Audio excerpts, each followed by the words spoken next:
Hey, welcome back again, viewers and subscribers. This moment, I want to be doing this video on West Indian bay leaf, Pimenta racemosa, and I actually found another study just like I found on Leaf of Life, Bryophyllum pinnata, which is also used to treat H. pylori. So this study was from 2022, so that's within 12 years validity, right? So that's still quite current, and as always, using the evidence-based studies, best practices. So this study is called valorization of Pimenta racemosa essential oils and extracts, GCMS and LCMS, phytochemical profiling and evaluation of Helicobacter pylori inhibitory activity, right? So in this study, the authors, they used West Indian bay leaf and compared it to clarithromycin antibiotic in H. pylori, right? As you know or should know, that worldwide it's 30% of individuals actually have this issue.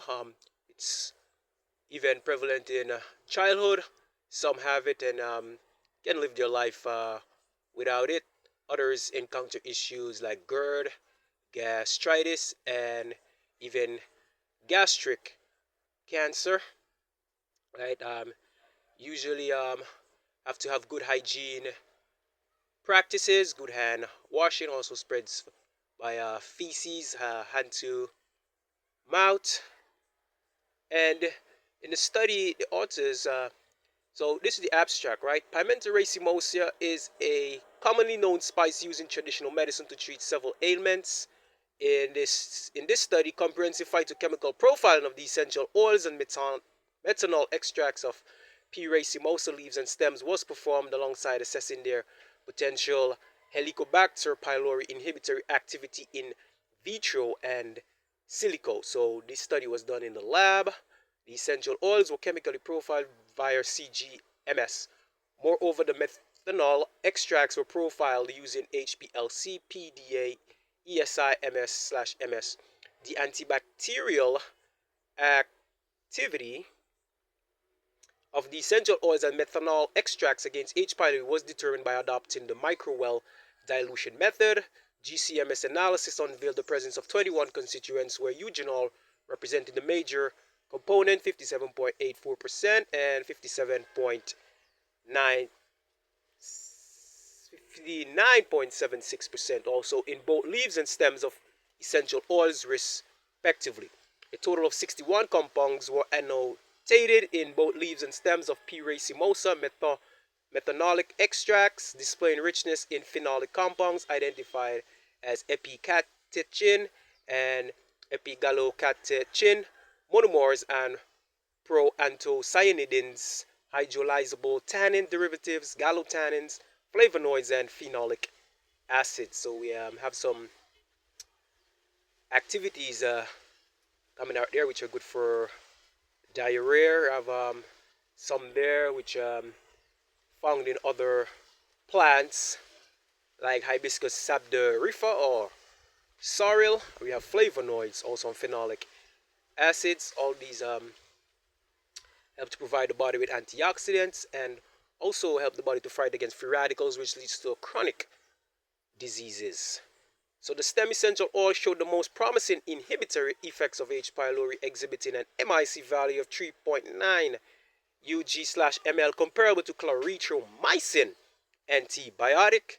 And the problem really with H. pylori is the antibiotic resistance, right? Usually use the three main sources there, which are clarithromycin. They also use proton pump inhibitors, also bismuth. They also use metronidazole. So comparable to clarithromycin with an MIC value of 1.95 UGML. Additionally, in silico molecular modeling studies reveal that decanol, eugenol, terpeneol, delta-cadenine, and amylvinyl showed potential inhibitory activity on H. pylori urease, as demonstrated by high fitting scores indicating good binding to the active sites. So urease again is what causes the stomach to produce all that acid, right? Which it's a good flourishing ground for H. pylori. And from some information I read there recently, right, there is focus on alternative medicines, right, phytochemicals, which are better at fighting and combating the urease, right? So the H. pylori urease, as demonstrated by high fitting scores indicating good binding to the active sites. These findings indicate that P. racemosa comprises, valuable phytochemical constituents with promising therapeutic effects, particularly the stem and economic agro-industrial waste. Sorry about that. I was reading off my phone, reading a study from my phone. So there you have it there. P. racemosa, Pimenta racemosa, also called West Indian bay leaf, belonging to the family Myrtaceae, one of the many commonly known spices, also called the bay rum or lemon bay rum spice tree, and it usually goes up to 25 feet in height.